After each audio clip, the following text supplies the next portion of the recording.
안녕하세요. 야너비의 김현우입니다. 2028 수능 디지털 통신 시스템 지문을 같이 보도록 하겠습니다. 자, 디지털 통신 시스템은 송신기, 채널, 수신기로 구성되며 전송할 데이터를 빠르고 정확하게 전달하기 위해 부호화 과정을 거쳐 전송한다. 자, 먼저 대상이 디지털 통신 시스템인데요. 이 디지털 통신 시스템은 송신기, 채널, 수신기로 구성되어 있대요. 자, 먼저 구성 요소를 우리한테 설명해 줬고요. 그 다음에 이 디지털 통신 시스템은 전송할 데이터를 빠르고 정확하게 전달하기 위해, 자, 그러면 이게 뭐가 되는 겁니까? 목적이 되는 거죠. 자, 이 디지털 통신 시스템이 전송할 데이터를 빠르고 전달하기 위해서는 어떻게 한다고요? 자, 수단, 부호화 과정을 거쳐서요, 데이터를 전송합니다. 그렇죠? 전송할 데이터를 라고 했으니까 당연히 데이터를 전송하겠죠. 자, 그러면 지금 요 부호화 과정이 뭐가 되는 거예요? 수단. 그리고 전송할 데이터를 빠르고 정확하게 전달하는 게 목적이 되는 거죠. 즉, 디지털 통신 시스템이 부호화 과정을 거치기만 한다면 전송할 데이터를 빠르게 전송할 거고요.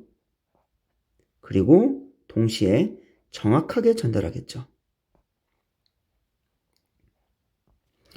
그러면 당연히 이 필자는 우리한테 뭘 설명할까요? 디지털 통신 시스템의 부호화 과정에 대해서, 즉 그 수단에 대해서 우리한테 설명을 하겠죠. 따라서 이 지문의 화제는 디지털 통신 시스템의 부호화 과정. 자, 이것이 이 지문의 화제이면서 논점이 될 겁니다.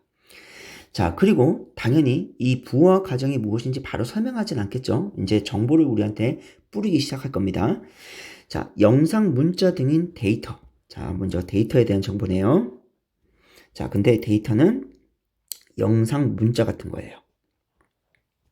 이 데이터는 기호 집합에 있는 기호들의 조합입니다. 자, 지금부터 데이터는 기호들의 조합입니다. 예를 들어, 자, 기호 집합. 그러면 기호 집합이니까, 자, 요 부분이죠. 자, 이제 이 부분. 기호 집합 A, B, C, D, E, F. 자, 그러면 여기가 기호 집합이네요. 이 기호 집합에서 기호. 그러면 당연히 이 기호 집합에서의 기호는 뭐예요? A, B, C, D, E, F가 각각이 기호겠죠. 그죠? 왜냐면, 그 기호들을 모은 것이 기호 집합일 거니까요. 자, 이 기호들을 조합한. 자, 요 기호들을 조합한 add, cap, bif 등이 데이터입니다. 당연하죠. 왜냐하면 앞에 데이터가 뭐라고 했어요? 기호들의 조합이라고 했어요. 그러니까 지금 요 기호 집합에서 기호들을 조합한, 그죠? 이게 뭐예요? 데이터죠. 즉 add, cap, bif가 기호들의 조합이니까 이게 데이터가 되는 겁니다. 근데 어떤 데이터예요? 여기서 add, cap, bif는 문자 데이터겠네요. 그렇죠? 왜냐면 데이터가 영상, 문자 등인 데이터라고 했으니까요. 자, 그 다음에 이제 두 번째 정보가 정보량입니다. 자, 정보량은 어떤 기호가 발생했다는 것을 알았을 때 얻는 정보의 크기예요. 자, 지금부터 정보량은 정보 크기입니다.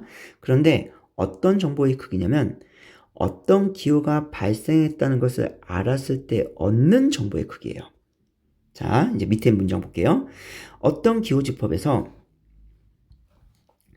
특정 기호의 발생 확률이 높으면 그 기호, 이때 그는 당연히 받아서 읽어야 됩니다. 특정 기호예요. 특정 기호의 정보량은 어떻게 된다? 적고 발생 확률이 낮으면 그 기호의 정보량은 많아요. 자, 근데 지금 요 문장을 위에 정보량에서 제시한 요 부분에 넣어서 우리가 한번 생각을 해본다면 요런 맥락일 겁니다. 특정 기호의 발생 확률이 높아요. 그래서 어떤 기호가 발생했다는 것을 우리가 쉽게 알게 돼요. 그때 얻는 정보량은 어떻다는 거예요? 정보량은 적다는 거죠. 즉 정보의 크기는 작다는 겁니다. 반대로 자, 특정 기호의 발생 확률이 낮아요. 그래서 어떤 기호가 발생했다는 것을 우리가 쉽게 알지 못합니다. 그때 얻는 정보량은 어때요? 많아요. 즉 정보의 크기는 크다는 겁니다. 자, 그러면 얘를 우리가 지금 증감 정보가 나왔으니까 상관관계를 우리가 메모할 수 있겠죠. 특정 기호의 발생 확률이 높으면 특정 기호의 정보량은 어떻게 된다? 적다. 즉 정보의 크기는 작다는 겁니다. 따라서 무슨 관계? 반비례 관계네요. 자, 이렇게 상관관계를 우리가 메모할 수 있겠죠. 자, 그 다음 밑에 문장. 기호 집합의 평균 정보량을 자, 기호 집합의 평균 정보량을 기호 집합의 뭐라 한다? 엔트로피라고 합니다. 자, 그런데 여기서 기호 집합의 평균 정보량을 무엇인지 이제 각주를 줬죠. 자, 여기 각주 한번 같이 볼게요. 평균 정보량, 각 기호의 발생 확률과 그 정보량을 어떻게 한다고요? 서로 곱해서 모두 더하래요. 그러면 각각의 기호의 발생 확률의 정보량을 곱한 다음에 그것을 모두 더하라고 했으니까 시그마를 붙여주면 되겠죠. 즉, 자, 제가 이렇게 정리를 해봤는데 기호 집합의 평균 정보량은 어떻게 구한다는 거예요? 각 기호의 발생 확률의 정보량을 곱해서 모두 더한다. 시그마 시킨다는 거죠. 이게 결국 뭐가 된다? 기호 집합의 평균 정보량을 구하는 공식이 되는 거죠. 그리고 이 기호 집합의 평균 정보량을 우리는 뭐라고 한다고요? 엔트로피라고 한답니다. 자, 랜덤이죠. 엔트로피가 랜덤. 자, 그러면 우리 이렇게 한번 볼까요? 기호 발생 확률의 정보량을 곱하는 게 기호 집합의 평균 정보량이에요. 근데 위에 정보 보세요. 지금 기호 발생 확률, 즉 특정 기호, 어떤 기호의 발생 확률이 높으면 특정 기호의 정보량은 낮아진다고 했었잖아요. 그러니까 지금 기호 발생 확률과 요 정보량은 어떤 관계입니까? 지금 요 정보를 우리가 생각해 본다면 둘은 반비례 관계입니다. 그래서 기호 발생 확률이 만약에 높아요. 그러면 정보량은 어때요? 적어요. 그렇죠? 그 다음에 기호 발생률이 낮아요. 낮습니다. 그럼 정보량은 어떻게 돼요? 많겠죠. 그래서 지금 요 두 관계가 뭐가 된다? 반비례 관계다. 그래서 평균 정보량이라고 했으니까 상수값이잖아요. 고정값이에요. 근데 만약에 기호 발생이 높아요. 그럼 당연히 그 고정값을 맞추기 위해서 정보량은 낮출 거고요. 만약에 기호 발생 확률이 낮아요. 그러면 그 평균 정보량을 맞추기 위해서 정보량은 어떻게 돼요? 높아져야 되겠죠. 그래서 지금 요 관계, 기호 발생 확률과 정보량은 반비례 관계라는 걸 지금 앞에서 제시했던 요 상관관계로 우리가 이해할 수 있어야 됩니다. 자, 그 다음에 여기를 볼게요. 모든 기호들이 동일한 발생 확률을 가질 때 만약에 이 기호 발생 확률이 다 똑같아요. 그러면 그때는 그 기호 집합의 엔트로피, 즉 기호 집합의 평균 정보량은 어떻게 된다? 최대값을 갖는데요. 자, 여기는 제가 한번 여러분들 보기 편하라고 맨 마지막에만 정리를 해놨어요. 맨 마지막에. 자, 동일한 발생 확률을 가질 때는 엔트로피는 어떻게 된다? 최대값을 가진다. 즉 기호 집합의 평균 정보량은 어떻다? 최대값이다. 동일한 발생 확률이니까요. 당연히 기호 발생 확률이 고정값이겠죠. 고정값. 그때 고정값이고 정보량도 당연히 고정값일 겁니다. 왜냐면 요 둘이 지금 상관관계니까. 그렇죠? 얘가 당연히 고정값이면 얘도 당연히 고정값이 만들어지겠죠. 그래서 정보량은 신경 쓸 필요 없을 것 같아요. 기호 발생 확률이 모두 다 같다면 그때 엔트로피, 즉 기호 집합의 평균 정보량은 무조건 크다. 이렇게만 우리가 기억해 두시면 될 것 같아요. 이 부분만 생각하시면 될 것 같습니다. 자, 그 다음에 이제 두 번째 문단 가볼게요. 송신기에서는, 자, 아까 우리 디지털 통신 시스템이 송신기, 채널, 수신기로 구성되어 있을 때잖아요. 그래서 언급 순서가 제시 순서니까 먼저 송신기부터 이렇게 들고 들어오는 거죠.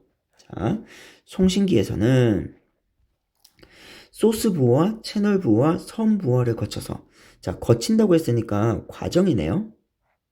그렇죠? 먼저 소스 부호가 일어날 거고 그 다음에 채널 부호가 일어난 다음 마지막에 선 부호가 일어날 겁니다.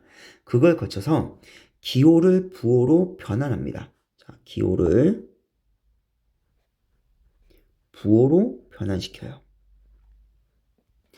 자, 이 소스 부호와는 데이터를 압축하기 위해. 자, 그러면 압축하기 위한 게 뭐가 되는 거예요? 목적이 되는 거죠. 데이터를 압축하기 위해서 기호를 0과 1로 이루어진 부호로 뭐 한다고요? 변환합니다. 그러니까 지금 기호를 부호로 변환시키면 결국 뭐가 이루어진다는 거예요? 데이터가 압축된다는 거죠. 기호를 부호로 바꾸는 이유가 데이터를 압축하기 위한 거예요. 자, 나중에 이제 D를 세 번째 문단을 읽어보면 이제 명확해지는데, 여기 세 번째 문단을 잠깐 보면 채널 부호잖아요. 그래서 지금 이제 소스 부호 얘기 끝나고 이제 이 채널 부호에 대한 이야기를 세 번째 문단에서 할 건데, 이 채널 부호가 오류를 검출하고 정정하는 역할을 합니다. 뭐뭐 하기 위해. 그러면 얘가 목적이죠. 아까 우리가 지금 이 부호화를 하는 이유가 빠르고 정확하게 데이터를 전달하기 위해서 하는 거잖아요. 즉, 송신기가 데이터를 압축하는 게 빠르게 하기 위한 거예요. 그러니까 정보량을 그대로 우리가 전송하면 정보량이 크면 시간이 오래 걸리잖아요. 그래서 그 데이터를 우리가 어떻게 합니까? 압축시키죠. 그래서 빠르게 전달하는 거예요. 그 다음에 이 채널 부호화는 오류를 검출하고 정정합니다. 왜요? 정확하게 전달하기 위해서요. 그래서 지금 데이터를 빠르고 정확하게 전달, 요 목적 있잖아요. 그 목적을 위해서 송신기에 있는 소스 부호와 채널 부호가 이런 역할들을 한다는 거예요. 그래서 3문단을 읽으면 이게 좀 명확해지는데 2문단 읽을 때 그게 확 와닿진 않을 겁니다. 다만 이거는 꼭 기억하셔야 돼요. 아, 지금 기호를 부호로 바꾸는 것은 뭐 하기 위한 거다? 데이터를 압축하기 위한 거다. 이거는 놓치시면 안 됩니다. 그래서 특히 우리 독서 지문에서 뭐뭐 하기 위해 이게 나오면 정말 신경 써서 잘 보셔야 돼요. 항상 목적이라는 거 잊으시면 안 됩니다. 여기도 목적이죠. 뭐뭐 하기 위해. 여기도 목적이에요. 그래서 뭐뭐 하기 위해가 굉장히 많이 쓰이는 구문 중에 하나입니다. 자, 데이터를 압축하기 위해서 기호를 0과 1로 이루어진 부호로 바꿔요. 자, 어떤 기호가 110과 같은 부호로 변환됐대. 자, 어떤 기호가 이거와 같은 부호로 변환하는 거죠. 부호는요, 0과 1로 이루어져 있습니다. 그때 0 또는 1을 우리는 뭐라고 한다? 비트라고 합니다. 즉, A라는 기호를, 지금 요 기호 집합에 있는 요 A를 만약에 예를 들어서 부호인 110으로 바꿨다. 라고 해볼게요. 부호로 바꿨어요. 왜 바꿨어요? 압축하기 위해서요. 자, 이렇게 바꿨을 때 요때 0 또는 1을 뭐라고 한다? 우리는 비트라고 하는 겁니다. 비트는 나중에 우리 기술지문에 보면 많이 나오는데 방 같은 거예요. 하나의 방에 자 0이나 1이 들어가거든요. 하나밖에 못 들어가요. 그래서 지금 잠시만요. 110이라고 했으니까 첫 번째 비트 요 방에는 1이 들어가고 두 번째 이 비트 방에는 1이 들어가고 세 번째 비트 방에는 0이 들어가고 요렇게 바꾼다는 겁니다. 기호를. 그리고 당연히 비트 수는 지금 요 비트 수는 몇 개입니까? 1, 0이 비트잖아요. 그러니까 1, 0이 지금 몇 개로 되어 있어요? 3개로 되어 있죠. 그러니까 비트 수는 당연히 3개입니다. 자, 3. 자, 이때 기호 집합의 엔트로피. 자, 기호 집합의 엔트로피예요. 엔트로피가 뭐라고요? 엔트로피, 기호 집합의 평균 정보량요. 그러니까 우리가 용어를 이렇게 재진술 하잖아요. 이렇게 재진술, 패러플레이징을 해보면 당연히 이 필자는 계속 엔트로피라고 할 겁니다. 하지만 우리가 글을 읽을 때는 엔트로피라고 읽지 말고 기호 집합의 평균 정보량으로 읽는 게 훨씬 더 도움이 많이 될 거예요. 그게 훨씬 더 직관적이거든요. 그래서 이렇게 기호 집합의 엔트로피는 기호 집합의 평균 정보량은 그렇게 읽는 게 훨씬 더 도움이 될 겁니다. 자, 엔트로피는 기호 집합에 있는 그 기호를 부호로 표현하는데, 그죠? 그러면 기호를 부호로 바꾸는데 필요한 평균 비트 수의 최소값이에요. 자, 기호 집합의 엔트로피가 뭐라고요? 평균 비트 수의 최소값입니다. 그러면 자, 엔트로피가 평균 비투스의 최소값이라고 했으니 요 엔트로피가 앞에서 기호 집합의 평균량이라 했잖아요. 그러면 평균 비투스의 최소값을 여기다 넣어서 읽어버리면 어떻게 우리가 정의할 수 있어요? 요렇게 정의할 수 있죠. 평균 비투스의 최소값은 기호 집합의 평균 정보량이다. 요 정보를 우리가 뭐 할 수 있다? 추론할 수 있습니다. 자, 평균 비투스의 최소값이라는 건 결국 기호 집합의 평균 정보량이 되는 거구나. 이렇게 이해할 수 있는 거죠. 자, 전송된 부호를 수신기에서 원래 기호로 복원하려면 자, 부호들의 평균 비투스가 기호 집합의 엔트로피보다 크거나 같아야 된다. 자, 이 지문의 특징 중에 하나인데요. 지금 디지털 통신 시스템이 송신기, 채널, 수신기 이렇게 세 개로 구성되어 있잖아요. 그리고 우리한테 지금 두 번째 문단은 송신기에 대한 이야기를 쭉 하고 있었어요. 그런데 여기서부터 여기까지는 송신기에 대한 이야기가 아닙니다. 뭐에 대한 이야기예요? 수신기에 대한 이야기예요. 이 수신기에 대한 이야기가 송신기 이야기에 껴있는 겁니다. 그래서 지금 여기서부터 여기까지가 여러분들이 송신기가 무엇인지를 내가 이해할 때 얘네들이 간격이 되는 거예요. 논리적 간격. 그러니까 나의 논리적 흐름을 끊게 돼버립니다. 그래서 요 수신기에 대한 정보는 제가 여기 따로 빼서 이렇게 메모를 한번 해봤어요. 자, 여기 수신기. 자, 요 수신기는 원래 기호로 복원하려면, 자, 즉 부호를 다시 기호로 복원하는 거예요. 부호를 다시 기호로 복원하는 겁니다. 앞에서 기호를 부호로 바꾸는 게 뭐였어요? 압축이었죠. 그럼 반대로 부호를 기호로 바꾸는 건 뭐예요? 압축을 푸는 거죠. 그쵸? 그러니까 송신기에서 정보를 압축해서 보내요. 그러면 이제 받는 수신기는 어떻게 해요? 송신기는 보내되고 수신기는 받는 거잖아요. 받을 때는 어떻게 돼요? 압축을 풀어야겠죠. 그래서 부호를 기호로 바꾼다는 게 압축을 푼다는 거예요. 압축을 풀려면 부호들의 평균 비투수가, 자, 이 부호들의 평균 비투수가 기호 집합의 엔트로피보다 어떻게 된다? 크거나 같아야 된대요. 자, 그러면 여기 볼게요. 수신기가요. 지금 부호들의 평균 비투수, 부호들의 평균 비투수가 기호 집합의 엔트로피보다 어떻게 된다? 크거나 같아야 돼요. 그렇죠.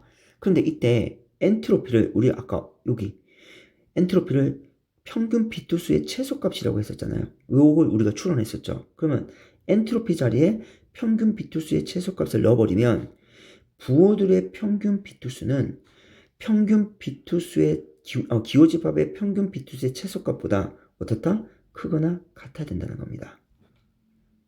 이해되시나요? 예를 들면 우리가 압축을 했어요. 압축을 해서 100kB로 압축을 했습니다.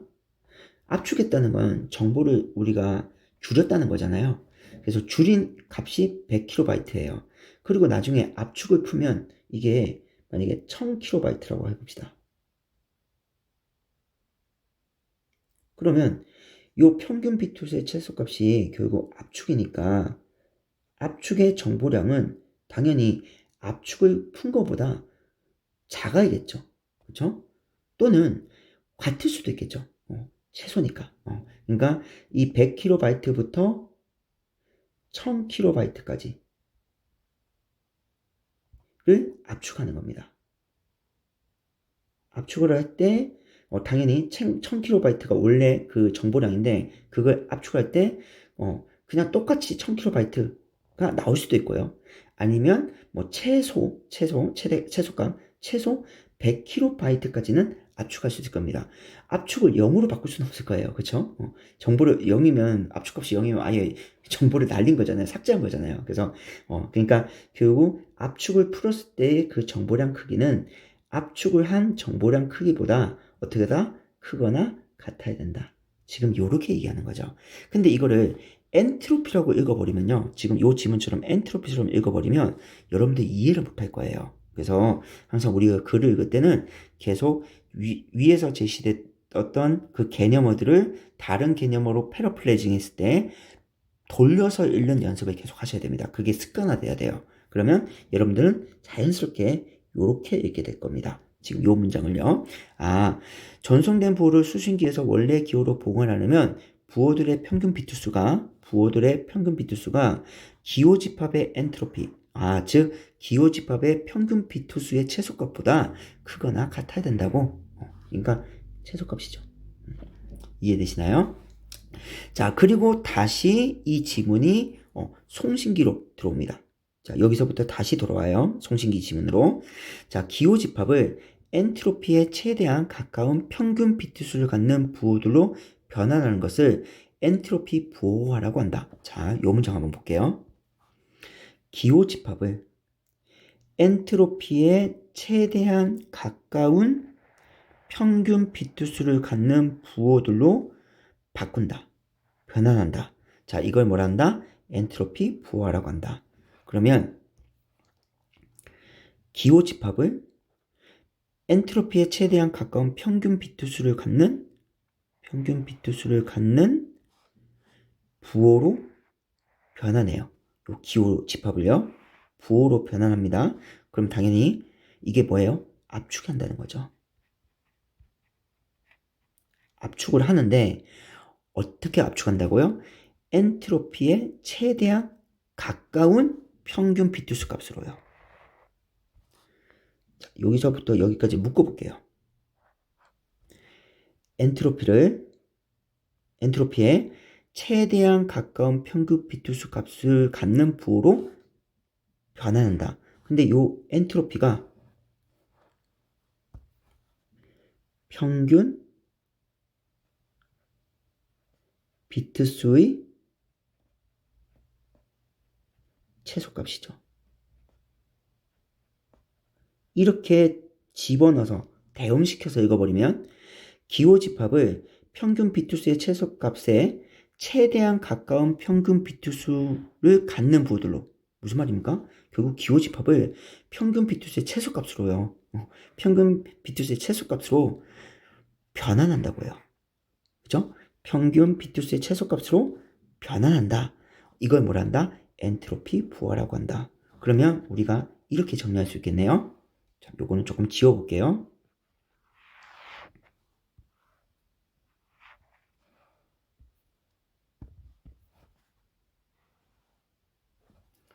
잠시만요. 요 엔트로피 부호는 뭡니까? 압축이죠. 이게 압축이에요. 그러니까 기호 집합을 변환한다. 즉 기호를 변환한다. 아까 기호를 변환하는 게 압축이었다. 이렇게 잡아도 되고 결국 평균 비트수의 최소값으로 바꾸는 거. 그렇죠?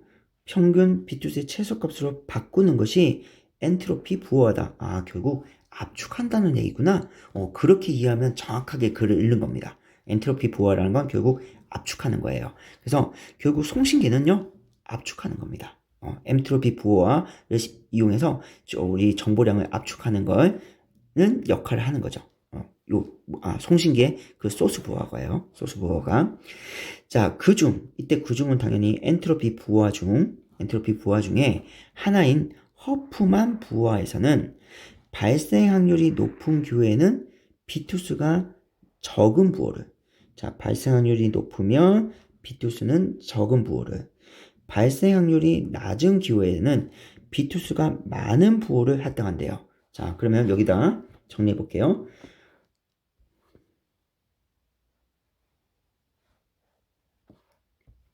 허프만 부호와 기호 발생 확률이 어떻게 해요? 높으면요. 비트수가 적은 부호를 할당하죠. 그러면 무슨 관계? 반비례 관계예요.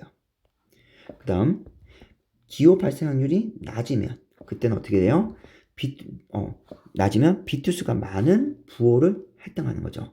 그러면 기호 발생 확률이 높아요. 예를 들어서 A라는 기호가 발생 확률이 높아요. 그러면 비트수는 어떻게 합니까? 적게 잡아주는 거죠. 비트수, 예를 들어서 비트수가 만약에 그냥 얘는 한 개다. 발생 확률이 높다. 그러면 A는 1. 이렇게.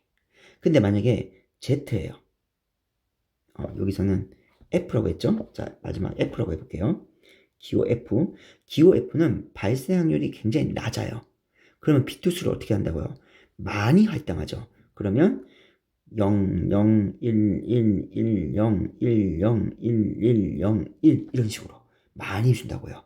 그래서 발생 확률이 높으면 비투수는 적게, 발생 확률이 낮으면 비투수는 많이. 요렇게 기호를 부호로 바꾼다는 겁니다. 그렇게 해서 압축하는 거죠. 자, 그리고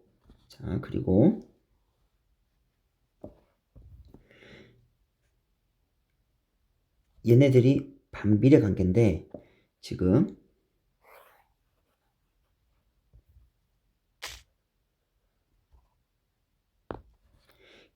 기호 발생 확률, 이게 당연히 특정 기호 발생 확률이겠죠. 특정 기호 발생 확률, 특정 기호 발생 확률과 특정 기호의 정보량은 반비례 관계입니다. 그 다음 특정 기호의 발생 확률과 비투수는 반비례 관계예요. 그러면 우리는 뭘 추론할 수 있습니까? 비투수와, 즉 정보량, 정보의 크기와 비투수는 무슨 관계다? 비례 관계라는 걸 알 수 있죠. 정보량이 크면 어떻게 돼요? 비투수를 많이 부과해주고, 정보량이 적으면 비투수를 적게 할당하는 겁니다. 그 말을 다시 돌리면 어떻게 돼요?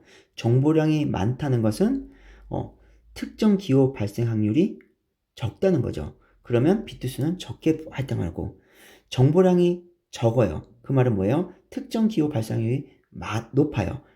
그러면 그때는 비투수는 많이 할당한다. 이렇게 우리가 정리할 수 있겠죠. 그래서 이런 정보들도 우리가 요 상관관계, 요 두 개의 상관관계를 이용해서 새로운 정보를 이렇게 추론할 수도 있어야 됩니다.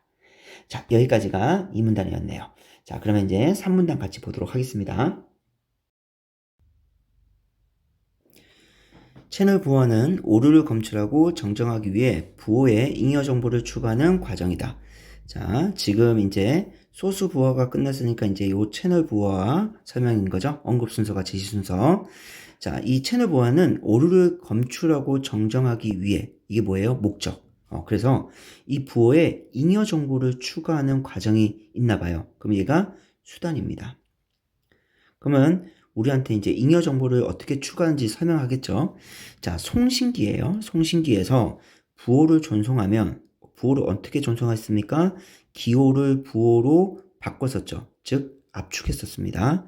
압축해서 전송하면 채널의 잡음으로 인해서 오류가 발생하는데, 자, 그러면 이 잡음으로 인한 게 원인, 그쵸? 그 결과 오류가 발생해요. 그러면 얘가 결과네요. 그리고 이것이 전체가 뭐가 된다? 문제점. 즉, 아까 여기 보면 송신기에서 우리가 수신기로 정보를 보낼 거죠. 압축해서, 즉 기호를 부호로 바꿔서 이제 수신기 쪽으로 보낼 때 이 채널이 송신기, 보내는 기계, 수신기, 받는 기계, 그래서 보내는 기계에서 받는 기계로 정보를 보낼 때 이 채널이 통로 역할을 할 건데 그때 뭐가 발생한다? 잡음이 발생할 수 있대요. 그게 문제점입니다. 그쵸? 그래서 이 오류를 발생하는데 이걸 해결하기 위해서, 그러면 해결책, 우리는 잉여 정보를 덧붙여서 전송합니다. 그러면 이게 잉여 정보를 덧붙이는 게 이 문제의 해결책이 되겠네요. 그러면 어떻게 해결하는가를 이제 우리한테 설명하겠죠. 자, 채널 부호화 중 하나인 3중 반복 부호화. 자, 여러 가지 부호가 있나 봐요. 채널 부호화 중에. 그 중에 하나인 3중 반복 부호를 가지고 이제 설명하겠대요. 0과 1을 각각 000, 111로 부호화시킨다. 그러니까 지금 비트 수가 1개인 0을 비트 수가 3개인 000으로, 비트 수가 1개인 1을 비트 수가 3개인 111로 바꾼다는 거죠. 그러니까 3중이네요. 3개로 만들어주는 거니까요. 자, 이때 수신기에서, 자, 요 문단도 마찬가지네요. 지금 송신기 정보 안에 뭐가 껴있어요? 수신기 정보가 껴있습니다. 그래서 서술 대상을 정확하게 인지하고 우리가 읽어야 돼요. 자, 수신기에서 수신한 부호에 0이 가반수인 경우에는 0으로 판단하고, 1이 가반수인 경우에는 뭘로 판단한다? 1로 판단한답니다. 그러니까 000이면 0이 3개잖아요. 그럼 가반수는 2죠. 2개죠. 그죠? 그래서 0이 2개면 무조건 0. 그 다음에 111. 자, 1이 3개예요. 그러면 3개 중에 1이 2개만 있어도 우리는 무조건 1로 판단하는 겁니다. 즉, 수신기에서 수신된 부호가 000, 001, 010, 100 중 하나라면 전부 다 0이 2개네요. 그렇죠? 다 0이 각각 다 2개씩입니다. 그럼 당연히 가반수가 0이니까 당연히 0으로 판단할 거고, 그 외에는 뭘로 판단한다? 1로 판단한다. 그러면 이때 그 외라는 건 뭐예요? 0이 2개가 아니라 그 외에 1이 2개일 때, 1이 2개일 때는 1로 판단한다는 거죠. 왜? 3중 반복이니까요. 자, 이렇게 하면 000을 전송했을 때 하나의 비트에서 오류가 생겨서 001을 수신해도, 즉 이렇게 문제가 발생해도 0이 2개니까 우리는 당연히 0으로 판단할 수 있겠죠. 그렇게 해서 오류는 정정된다, 해결된다는 거예요. 그러니까 요 문단이 지금 요 내용이 how가 되는 거죠. 어떻게 해결하는가. 지금 그 얘기네요. 다만 3중 반복 부호는 이럴 수 있죠. 만약에 오류가 발생해서 자 000을 보내야 되는데 오류가 발생했어요. 그래서 011이 돼버렸어. 그러면 당연히 1로 판단할 거니까 오류는 정정되지 않겠죠. 이런 경우는 있을 수 있을 것 같습니다. 3중 반복 부호라면. 자, 그리고 나서 다시 송신기로 넘어와요. 다시 보시죠. 채널 부호와. 자, 요 송신기에 있는 채널 부호로 다시 내려옵니다. 정보가 다시 바뀌어요. 자, 채널 부호하기 전에 부호의 비트수를, 자, 채널 부호하기 전에 부호의 비트수를 채널 부호한 후 부호의 비트수로 나눠요. 그것을 뭐라 한다? 우리는 부호율이라고 합니다. 자, 부호율을 어떻게 구하는지 공식이 나왔네요. 자, 부호율은 어떻게 구합니까? 지금 여기 채널 부호하기 전 비트수를 채널 부호한 후 비트수로 나눠주는 겁니다. 그러면 뭐가 나온다? 부호율이 나오는 거죠. 물론 부호율이니까 곱하기 100을 하겠지만, 해야 되겠지만 그냥 공식이니까 그냥 부호율은 그냥 채널 부호하기 전 비트수를 채널 부호한 후 비트수로 나눠준다. 이렇게 공식만 잡아주면 되겠네요. 3중 반복 부호의 부호율은 약 0.33이다. 그렇겠죠. 왜냐면 채널 부호하기 전 비트수, 만약에 0이에요. 자, 0이에요. 자, 0을 내가 채널 부호를 할 겁니다. 그러면 만약에 000이 되겠죠. 그러면 채널 부호하기 전 비트수가 1개죠. 1이니까요. 그리고 채널 부호한 후 비트수는 몇 개예요? 3개죠. 3분의 1이네요. 그러면 얼마입니까? 0.333 이렇게 나오겠죠. 그래서 약 0.333이다. 이렇게 우리가 구할 수 있겠네요. 자, 그 다음에 마지막 문단. 채널 부호를 거친 부호들을 채널을 통해 전송하려면, 이 채널 부호를 통해서 부호들을 채널을 통해 전송하려면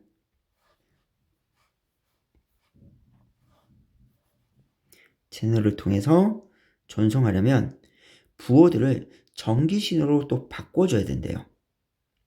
채널 통해 전송하려면 부호들을 전기신호로 바꿔줘야 된다. 그러니까 지금 아까 우리 여기 보면 송신기가 소스 부호와 채널 부호와 선 부호를 거쳐서 기호를 부호로 변환한다 했잖아요. 그러니까 지금 이 부분을 이렇게 지우고 보면 소스 부호에서는 결국 압축을 해주는 거고요. 그렇죠? 압축하고 그 다음에 채널 부호에서는 이 송신기에서 수신기로 보낼 때, 정보를 보낼 때 이 채널에서 잡음이 발생할 수 있으니까 그걸 미리 방지하기 위해서 이 채널 부호에서 뭐 하는 겁니까? 3중 부호를 시켜주는 거죠. 뭐 000, 뭐 111 이렇게 바꿔주는 겁니다. 그리고 나서 자, 이 송신기에서 수신기로 우리가 정보를 보낼 때 그 부호를 보내는 게 아니라 전기 신호를 보내는 거예요. 이 전기 신호로 바꿔주는 게 뭐다? 선부호입니다. 그래서 이 송신기에서는 압축, 그 다음에 3중 부호라고 하면 채널 부호 중에 3중 부호라면 비트수를 3개로 바꿔주고, 그리고 나서 전기 신호로 바꾼 다음에, 그리고 나서 그 정보를 채널을 통해서 보내는 거죠. 그리고 수신기가 당연히 그 정보를 받을 겁니다. 자, 전기신호로 변환해야 한다. 0 또는 1에 해당하는 전기신호의 전압을 결정하는 과정이 선부하이다. 자, 선부하가 무엇인지 이제 설명해 줬습니다. 그래서 부호를 전기신호의 전압, 0 또는 1에 해당하는 전기신호의 전압을 결정하는 과정. 그러니까 0에 해당하는 전기신호, 그러니까 0에 해당하는 전기신호의 전압, 1에 해당하는 전기신호의 전압을 결정하는 게 이제 선부호입니다. 전압의 결정 방법은 선부호화 방식에 따라 다르다. 선부호화 중에 하나인, 자, 이제 차등부호화. 자, 차등부호화에서는 어떻게 하냐면, 부호의 비트가 0이면 전압을 유지하고요. 0이면 전압 유지. 1이면 전압을 변화시킵니다. 그리고 차등부호를 할 때는 반드시 기준 신호가 필요하대요. 자, 예를 들어, 그러면 우리가 요 예시를 우리가 이제 잘 봐야겠죠? 예를 들어, 차등부호화 직전의 기준 신호가 양의 전압이라면, 부호 0, 1, 0은 양음, 양량의 전압을 갖는 전기신호로 변화된다. 물론, 문제 풀 때 요거를 살펴보면 되는데, 어차피 이 부분을 내가 한번 맞는가 안 맞는가, 내가 정확하게 이해했는가를 확인해 볼 필요가 있어요. 그렇기 때문에 문제 풀 때 확인하기보다는 미리 내가 요 부분을 내가 잘 이해했는가를 미리 확인하는 게 좀 좋을 것 같아요. 그래야 지문을 정확하게 장악할 수 있으니까요. 그래서 요 예시에 대한 요 얘기를 제가 한번 이렇게 해보는 거죠. 적어보는 거예요. 자, 만약에 차등 부호화 직전의 기준 신호가 양의 전압이래요. 자, 이거 지우고. 자, 기준 신호가 지금 양의 전압이에요. 그때 부호가 0, 1, 1, 0입니다. 자, 그러면 0이면 전압 유지고 1이면 전압을 바꾸죠. 그러면 0이에요. 자, 양에서 시작합니다. 그러면 0이면 전압 유지겠죠. 양. 그리고 1은 전압 바꾸죠. 그러니까 그리고 다시 1이니까 또 바꿔야겠네요. 양으로. 그리고 0이니까 유지죠. 양. 그래서 양음, 양량이 나오겠네요. 그래서 보니까 양음, 양량. 정확하네요. 그래서 내가 정확하게 요 지문을, 요 문장을 내가 이해했다는 걸 확인하는 겁니다. 자, 그리고 자, 얘도 마찬가지예요. 지금 자꾸 요 지문이 송신기가 기본적인 내용인데 그 안에 자꾸 수신기를 넣어놨어요.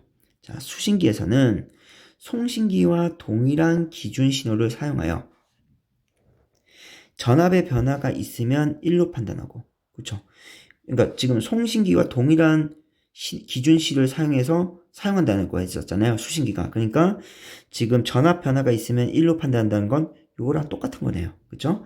그리고 전압 변화가 없으면 0으로 판단한다. 자, 요거는 요 부분이랑 똑같은 내용이죠. 그래서 송신기와 수신기가 동일한 기준 신호를 사용한다는 거 우리가 확인할 수 있겠네요.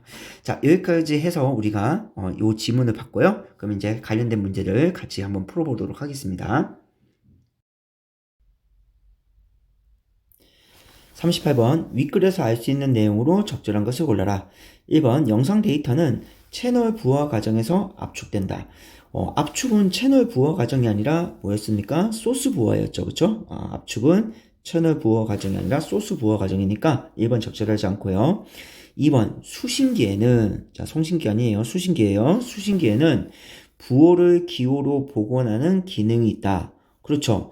송신기는 기호를 부호로 압축하는 거잖아요. 바꿔서 압축하는 거. 그게 송신기고, 그럼 당연히 수신기는 반대로 부호를 기호로 다시 바꿔야 될 겁니다. 그래서 여기 두 번째 문단에 보면 수신기 부분, 자, 전송된 부호를 수신기에서는 원래의 기호로 복원하려면, 그 말은 뭐예요? 수신기가 부호를 원래의 기호로 뭐 한다고요? 바꾼다는 거죠. 따라서 정답이 2번이 되겠네요. 3번 잉여 정보는 데이터를 압축하기 위해 추가한 정보다. 잉여 정보는 오류가 발생하는 것을 막기 위해서 우리가 채널 부호화해서 하는 거였죠. 그렇죠? 그래서 압축은 소스 부호화, 잉여 정보는 채널 부호화. 따라서 범주가 지금 맞지 않죠. 미스매칭입니다. 따라서 얘도 적절한 선지가 아니고요. 자, 4번. 영상을 전송할 때는 자부문이란 오류가 발생하죠. 이게 문제점이었잖아요. 그렇죠? 발생하지 않는다. 적절하지 않고요. 5번. 소스 부호는 전송할 기호에 정보를 추가하여 오류에 대비하는 과정이다. 소스 부호는 뭐였어요? 압축하는 거였죠. 그렇죠? 여기 정보를 추가해서 오류에 대비하는 것은 채널 부호였습니다. 자, 그래서 5번도 적절한 선지가 아니네요. 자, 39번. 윗글을 바탕으로 두 가지 기호로 이루어진 기호 집합에 대해 이해한 내용으로 적절하지 않은 걸 골라라. 자, 기호들의 발생 확률이 모두 2분의 1인 경우 각 기호의 정보량은 동일하다. 자, 우리가 이거 보면 지금 특정 기호 발생 확률하고 특정 기호 정보량은 반비례 관계였습니다. 그래서 특정 기호 발생 확률이 높으면 특정 기호의 정보량은, 즉 정보의 크기는 작아지는 거였죠. 따라서 기호 발생 확률과 정보량은 어땠어요? 요 두 개는 반비례 관계였습니다. 그렇죠? 자, 근데 만약에 기호의 발생 확률이 모두 2분의 1로 동일해요. 자, 기호의 발생 확률이 2분의 1로 동일하다면 당연히 정보량도 동일해지겠죠. 왜냐면 특정 기호 발생 확률과 특정 기호 정보량은 상관관계잖아요. 그렇죠? 얘가 커지면 얘는 작아지고 얘가 작아지면 얘는 커지는데 얘가 2분의 1로 고정되어 있어요. 그럼 당연히 특정 기호의 정보량도 고정값이겠죠. 따라서 모두 2분의 1이라면 이제 두 가지 기호가 모두 2분의 1이라면 발생 확률이 모두 2분의 1이라면 각 기호의 정보량은 동일해질 겁니다. 자, 적절한 선지네요. 2번. 기호 발생 확률이 4분의 1, 4분의 3인 경우에 평균 정보량이 최대값이 된다. 자, 우리 여기 정리한 부분에서 맨 마지막 부분요. 자, 요거요. 자, 동일한 발생 확률일 때 엔트로피는 최대값이었어요. 그쵸? 그러니까 지금 기호들의 발생 확률이 각각 4분의 1, 4분의 3이에요. 그러면 4분의 3이 발생 확률이 높겠네요. 발생 확률이 높으면 평균 정보량은 최대값입니까? 아니죠. 그쵸? 평균 정보량이 최대값이 되려면 기호 발생 확률이 어떻게 돼요? 같아야 됩니다. 예를 들면 4분의 2, 4분의 2로. 그래야지 정보의 최대값이 나오는 거겠죠. 따라서 적절하지 않은 선지. 정답 2번이네요. 자, 그러면 3번, 4번, 5번은 적절한 선지인데 여기도 왜 맞는지 한번 같이 볼게요. 자, 3번. 기호들의 발생 확률이 4분의 1, 4분의 3인 경우 기호의 정보량이 더 많은 것은 발생 확률이 4분의 1인 기호이다. 자, 기호의 정보량과 발생 확률은 무슨 관계였어요? 반비례 관계였죠. 그렇죠? 그러면 기호의 정보량이 많으면 발생 확률은 어떻게 돼요? 작아야 되죠. 그렇죠? 반비례 관계니까요. 그러면 4분의 1과 4분의 3 중에 어떤 게 더 큽니까? 발생 확률은 4분의 3이 커요. 얘가 발생 확률이 크다면 정보량은 4분의 1이 크겠네요. 그렇죠? 발생 확률과 정보량은 반비례 관계니까 따라서 적절한 선지. 자, 4번. 기호들의 발생률이 모두 2분의 1인 경우 기호를 부호하는 데 필요한 평균 비투스의 최소값이 최대가 된다. 자, 이게 학생들이 39번에 4번 선지를 많이 어려워했던 것 같은데, 자, 우리가 여기 기호 집합의 평균 정보량이 뭐였어요? 엔트로피였죠. 그쵸? 그리고 엔트로피는 뭐였습니까? 평균 비투스의 최소값이었어요. 그러면 결국 엔트로피가 평균 비투스의 최소값이니, 자, 여기 기호들의 발생률이 모두 2분의 1인 경우 기호를 부호하는 데 필요한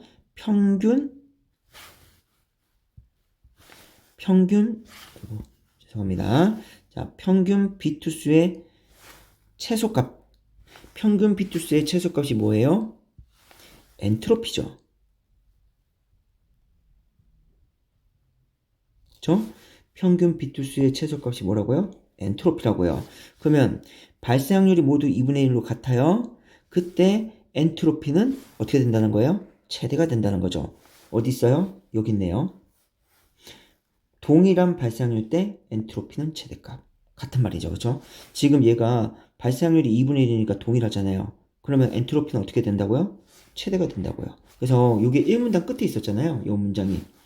자, 모든 기호들이 동일한 발생률을 가질 때 그 기호 집합의 엔트로피는 최대값을 갖는다. 그래서 여기서 평균 비트수의 최소값이 엔트로피와 같은 말이라는 것을 바로 이해했다면 정말 4번은 쉽게 우리가 판단할 수 있는 선지인데 이거를 정확하게 우리가 잡지 못했다면 조금 학생들이 어려워했을 선지 중에 하나입니다. 자, 그 다음에 5번 기호들의 발생률이 4분의 1, 4분의 3인 기호 집합의 엔트로피는 발생률이 각각 4분의 3, 4분의 1인 기호 집합의 엔트로피와 같다. 자, 우리 엔트로피는 발생 확률의 정보량을 곱하는 거죠. 그리고 그것을 다 더하는 겁니다. 곱하기 정보량. 그래서 기호 발생 확률이 각각 4분의 1, 4분의 3이 기호 집합의 엔트로피는 자, 요거를 다 더한 거죠.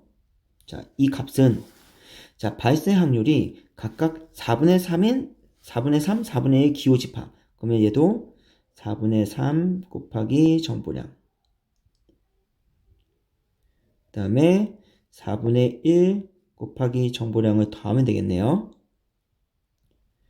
그때 요 엔트로피 값과 요 엔트로피 값은 어떻게 됩니까? 같죠? 왜냐면 4분의 1 때의 정보량 4분의 1 때의 정보량은 어차피 동일할 거고 그 다음에 4분의 3일 때의 정보량과 4분의 3일 때의 발생 확률이 4분의 3일 때의 그 정보량은 어차피 동일할 거잖아요. 그렇죠? 그러니까 둘의 엔트로피는 어차피 같아질 겁니다. 그래서 5번도 적절한 선지. 자, 40번 윗글의 부호에 대한 내용으로 적절한 것을 골라라. 자, 선부호는 수신기에서 부호를 전기신호로 변환한다. 선부호와 지금 우리 소스 부호와 채널 부호와 선부호는 전부 다 어디 거였어요? 송신기였죠. 그쵸? 수신기 아니었습니다. 송신기였어요. 자, 2번 허프먼 부호에서 정보량이 많은 기호에 상대적으로 비트수가 적은 부호를 할당한다. 자, 우리 요거 추론했었죠. 그쵸? 요 정보.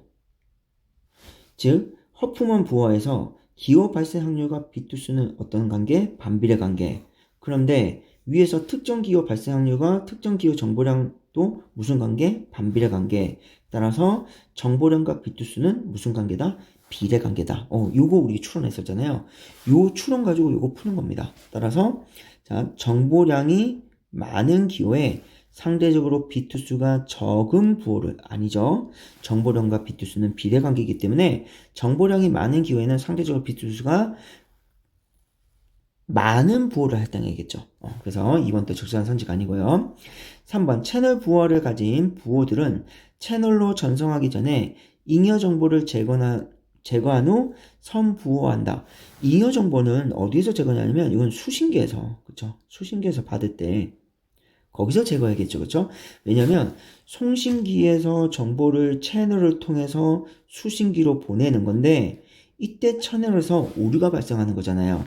그래서 송신기에 있는 채널 부하에서 3중 부하 그렇죠? 송신기에 있는 그 채널 3중 부하를 통해서 오류를 미리 막아주는 거죠. 그렇죠? 가반수일 때는 오류가 일어난다 하더라도 정확한 값이 나올 수 있으니까요.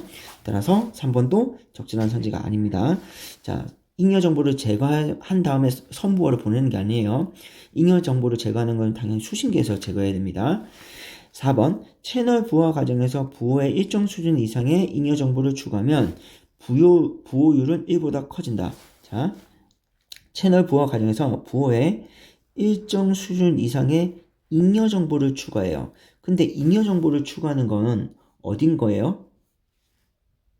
요거죠. 분모에서 추가하는 거죠. 그러면 당연히 분모 값은 커지겠네요. 잉여 정보를 추가한다고 했으니까요. 그럼 분모 값이 커질수록 어떻게 돼요? 1보다는 무조건 작아지겠죠. 그쵸? 그래서 4번 선지도 적절한 선지 아니고 그럼 정답 5번이겠네요. 자, 3중 반복 부호를 이용하여 0을 부호한 경우 수신된 부호에서 2개의 비트에 오류가 있으면 오류는 정정되지 않는다. 그렇죠. 우리가 만약에 0이에요. 그러면 3중 부호하면 0, 0, 0이에요. 근데 만약에 오류가 발생해서 0, 0, 1이 됐다 하더라도 0이 두 개이기 때문에 당연히 0이 나옵니다. 근데 만약에 두 개의 비트가 오류가 발생해요. 그래서 0, 1, 1이면 뭘로 출력이 되는 겁니까? 이건 1로 우리가 출력되는 거죠. 원래 값은 0인데. 따라서 두 개의 비트가 오류가 있으면 당연히 오류는 정정되지 않을 겁니다. 정답이 5번이네요. 자, 그 다음에 40번.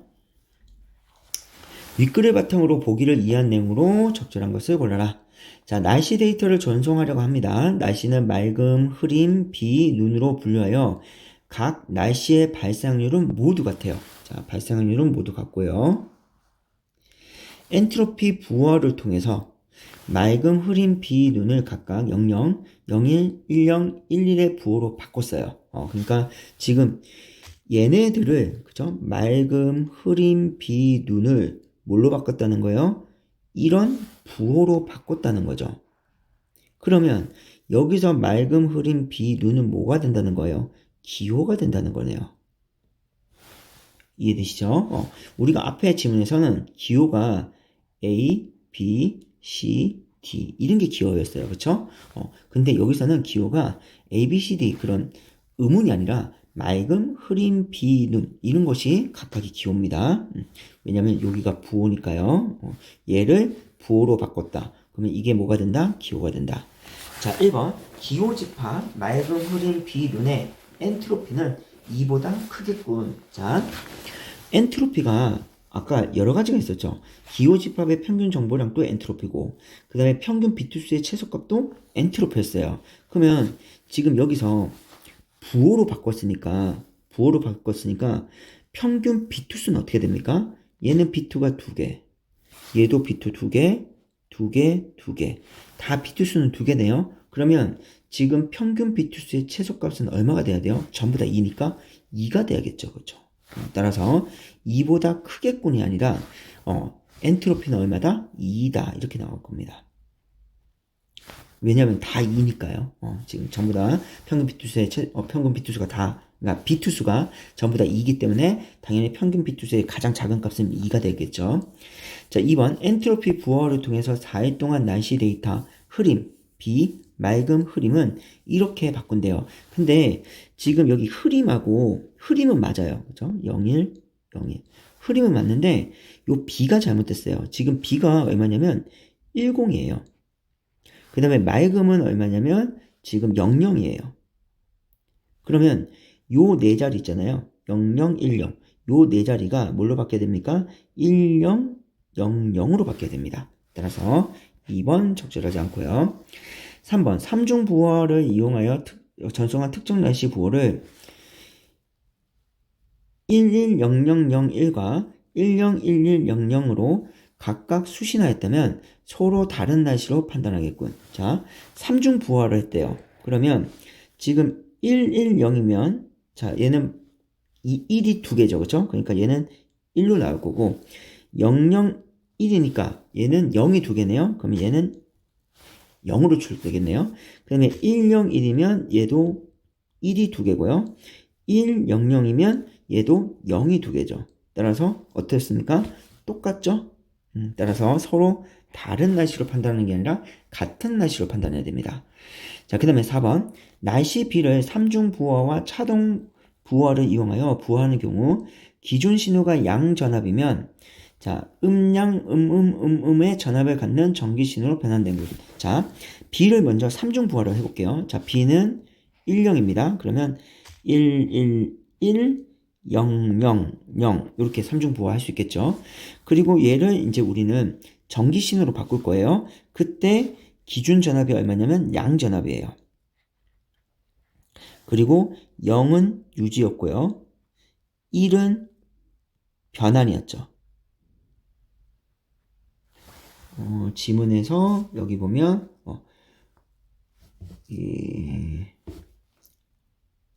0이면 전압을 유지하고 1이면 전압을 변화시킨다. 그죠? 변화시킨다. 변화라고 적어볼게요. 똑같이 1로 변화한다. 0은 유지. 자, 그러면 기준 전압이 0입니다. 그럼 1은 변하죠. 그러면 다시 1이니까 양. 1은 바꾸는 거예요. 또 1이니까 그 다음에 이제 0이면 유지죠. 또 0이니까 또 0이니까 그래서 음양, 음이 되겠네요. 음양, 음의 전압을 갖는다. 정답 4번. 그렇죠? 자, 그러면 이제 5번은 틀린 선지인데 5번도 왜 틀렸나 한번 볼게요. 3중 부호와 차등 부호를 이용하여 특정 여시 부호를 전송한 경우 이제 수신기예요. 수신기에서 양을 수신했다면 기준 신호 양의 전압일 때 흐림으로 판단한다. 맨 마지막에 수신기도 송신기와 동일한 기준 신호를 사용합니다. 그래서 전압 변화가 있으면 1로 판단하고 변화 없으면 0으로 판단한다. 그러면 자,